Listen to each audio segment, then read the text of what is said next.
Halo semuanya, aku Mermaid Sylvia dan sekarang aku mau ngevlog nih. Ceritanya aku mau nanyain salah satu peserta IMAK yang dia kemarin juara. Jadi dia juara 1 underwater dance-nya, sama dia juara 1 mermaid-nya. Bisa bayangin ya, 2 kategori yang kemarin diadain di International Mermaid and Aquatic Art Championship 2025 ini dia yang menang. Dan aku juga akan ajak salah satu guru dari orang tersebut. Penasaran? Bentar, kalian akan lihat aku bakal tanya apa aja ke mereka. Hai Ci, aku Dakwina, panggil Dakwin, Kwina, 16 tahun. Dakwin, Queen, jadi Dakwin namanya atau Kwina? oh. Kalau Dakwina. boleh Dakwin, boleh Quina. Ya. Oh, 16 tahun. Ih, seru. Nah, kamu kan pemenang IMAK kemarin. Ya. Aku kemarin belum sempat tanya, gimana perasaan kamu waktu menangin ini nih, 2 kategori besar? Shock banget. Iya. 2 kategori itu benar-benar nggak expect bisa dapet di 2 kategori itu. Iya, gila banget ya. Gila banget karena emang juga pertama kali ikut IMAK kan. Jadi nggak terlalu expect besar, tapi aku selalu give out my best. Dan pas menang itu rasanya shock dan happy banget. Pas dipanggil sampai ke depan itu benar-benar unbelievable. Jadi kamu rasanya shock. Itu sebenarnya pertandingan pertama kamu, apa kamu dulu pernah ikut-ikut pertandingan? Pertandingan dulu pernah ikut. Sebelum IMAK juga pernah ikut di Sabah sekali. Habis itu baru IMAK. Oh, jadi udah pernah ikut pertandingan. Nah, di IMAK ini kamu mengambil 2 piala besar. Dan bahkan itu internasional kan ya? Iya kayaknya, benar. Karena pemenang keduanya kan dari Thailand kan? Iya, yang untuk underwater dance Iya, aku betul. 1, yang kedua itu dari Thailand. Dan untuk mermaid, iya sama. Iya kan? Aku 1 di nasional. Iya. Boleh spill dong, instrukturnya siapa aja yang pernah kamu temuin? Boleh. Dari pertama itu dari Kapia, Redin itu ikutnya SSI. Habis dari Kapia ada Koje. Terus ada Kasanda, Koje itu MFI. Terus ada Miss Eng aku panggilnya, dia itu PD Malaysia. Habis itu ada Ciklara dari MFI. Oh, campur aduk nih. Campur aduk. Padi, SSI, MFI. Tiga-tiganya. Bahkan pindah-pindah negara. Kamu ke Malaysia waktu itu latihan? Iya, waktu itu ke Malaysia. Ya, oke, sekalian deh latihan gitu. Oh, apa aslinya dari Malaysia? Asli kamu Malaysia apa Indonesia? Aku Indonesia, tapi papaku yang Malaysia. Oh, mix. Mix banget. Waktu kamu belajar sama Sanda, apa yang kamu rasain? Waktu belajar sama Kak Sanda, challenge gede. Tapi aku suka, dan menurut aku itu seru. Walaupun kadang bisa pas kehadatan poin, ya. Oke, gerakannya terlihat simple, tapi juga seru, tapi juga sulit. Dan dicoba itu emang bukan sesimpel itu. Cuman dengan cara Kak Sanda menjelaskan sama dibantuin Kak Sanda, jadi benar-benar bisa. Dan yang dari gak bisa pun jadi bisa. Karena Kak Sanda kasih tipsnya, pas di latihan daratnya kayak gimana, sama pas gerakan di airnya itu harus kayak gimana. Jadi aman dan seru banget sih. Pokoknya latihan sama Kak Sanda itu seru. Apa gerakan yang kamu paling suka? Yang kayaknya ini kamu baru pelajari dari Sanda. Ada satu gerakan. Apa tuh? Namanya jujur aku agak lupa. Susah untuk menghafal nama. Nanti kita lihat apa tuh. Iya, tapi gerakannya itu dia dari tiduran terus tiba-tiba terbalik kayak handstand di darat tapi di air. Itu satu. Sama satu juga gerakan yang aku latihan dipakai buat di lomba IMAK. Yang terbalik agak miring terus kakinya lurus kayak split. Nah, itu 2 gerakan yang sulit tapi seru banget. Pas udah bisa itu benar-benar happy. Oh, yang kepalanya di bawah itu ya kalau nggak salah? Iya, ada satu yang kepalanya di bawah. Itu susah. Oke. Seru banget. Oh, gerakan yang benar-benar kamu baru tahu dari Sanda waktu itu? Benar-benar baru tahu dan baru bisa itu sama Kak Sanda. Oke. Masing-masing instruktur yang pernah kamu temuin, apa yang kamu paling suka dari mereka? Kita dari Kak Sanda dulu. Kak Sanda, aku suka kreativitasnya Kak Sanda karena dia itu hebat banget ya, dari gerakan simple ini bisa di combo-combo sampai jadi macam-macam gerakan. Dan estetikanya itu ya aku suka karena artistik dan bagus. Kalau misalnya Koje, dalam bidang mermaidnya dia juga jago banget hal seperti itu. Dari gerakan yang satu itu bisa diubah-ubah liuk-liuk sampai menjadi gerakan lain yang benar-benar estetiknya juga bagus dan terlihat cantik banget. Kalau misalnya Kapia itu ngajar flow gerakan tangannya, aku suka. Karena dia kadang awal-awal ya, waktu itu masih aku belum bisa guru pertama Kapia kan. Dia benar-benar belum tahu apa-apa, pas dia ngajarnya juga enak, aku suka, friendly, sabar. Terus juga variasi gerakan tangannya sama flowy hair, cara dia flow hairnya itu bagus banget. Terus kalau Eng Serling, dia lebih ke, menurut aku lebih ke playful way gitu. Jadi gerakan pun dia bisa ngajarnya agak lebih playful, gerakannya lebih fun. Nah sama si Clara, waktu itu habis terikat Uwe. Iya.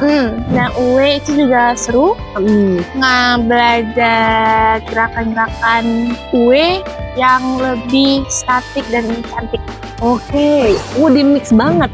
Ini benar-benar mix. Ada yang gerakannya tangan, ada yang gerakannya meliuk, ada yang artistik, ada yang statik, terus ada yang playful. Yap. Apa yang kamu paling gak suka dari Sanda? Gak suka Apa? Gak suka. Boleh ya murid gak suka instruktur? Boleh, ada kan yang kayaknya ini boleh. kenapa instrukturnya begini amat, oh my god gitu kan. Ayo, apa yang paling kamu gak suka? Sebenarnya aku gak suka, sebenarnya juga kebaik. Maksudnya hal bagus dari Kak Sanda itu. Kak Sanda itu mata tajam. Jadi bisa gerakan simpel banget, misalnya kayak angel descent. Sebenarnya kita udah berhasil nih, bisa turun. Cuman karena kakinya kurang poin, atau kurang lurus, atau nggak tutup, emang jelek sih. Cuma kadang kayak kita udah lelah ya, udah gak apa-apa, yang penting berhasil. Iya. Tapi karena Kak Handa yang matanya tajam dan bagus, jadi akan dirimain. Ya kayaknya saya setuju bagian itu. Thank you Dakina, nanti kita ketemu lagi di lain kesempatan. Dan say halo dong ke teman-teman dari Coral Breeze Studio yang bakal ikut workshopnya Kak Sanda. Apa yang mau kamu omongin ke teman-teman? Kalian harus banget ikutin dan cobain workshopnya Kak Sanda, kan aku worth it banget. Terus bisa belajar skill-skill baru, teknik baru, dan mungkin gerakan-gerakan yang di darat gak bisa lakuin tapi di air malah bisa. Oke, thank you Dakina. Iya. Halo, kenalin nama aku Sanda. Aku asli orang Bandung, cuman aku udah stay di Jakarta 8 tahun. Sebenarnya Sanda waktu masuk ke dalam dunia air itu di tahun berapa? Di awal-awal banget. Awal banget tuh dulu karena memang kebetulan aku atlet kan. Nah, aku atlet apa? Atlet pertama gimnastik. Aku dari umur 3 tahun sampai tahun 2021. Di pertengahan aku atlet gimnastik, aku pun di atlet renang juga. Awalnya atlet prestasi kayak sprint, ya gaya-gaya bebas, punggung dan lain-lain. Nah akhirnya ada satu grup yang memang mau bikin underwater, bukan underwater waktu itu kayak synchronize ya, atlet synchronize. Dan kita butuh tim yang lengkap, itu total sekitar 6, pokoknya jumlah ganjil. Nah aku masuk di dalam satu tim untuk kompetisi nasional, ajang nasional lah. Waktu itu PON Palembang. Synchronize itu kan yang di air kan? Ya, itu. Nah terus karena memang dari pusatnya tidak boleh ada 2 cabang di dalam satu kompetisi nasional, jadi harus pilih salah satu lah. Waktu itu aku pilih untuk di gimnastik karena spend aku latihan dan lain-lain, memulainya pun aku jauh lebih lama lah di gimnastik kan. Aku mau coba untuk di gimnastik menyelesaikan itu sebagai atlet. Atlet itu ada usianya, ada batas usia. Ketika mencapai batas usia, yang Sanda pikirkan lebih lanjut apa? Aku coba untuk mengarahkan skill aku ke dunia sirkus. Dunia sirkus, aerial, yang akrobatik di udara, ya kan. Dan pada akhirnya aku mendevelop banyak talent juga di tim di dunia sirkus. Ya. Oh, jadi abis dunia gimnastik kamu ke dunia sirkus. Setelah dunia sirkus, dunia air. Ya. Oh, belum dunia udara. Sirkus kan udara juga. Oh, sirkus termasuk udara. Ya, ada aerial yang gantung itu kan. Nah, akrobatik. Kemarin kamu show di Sabang Merauke kan?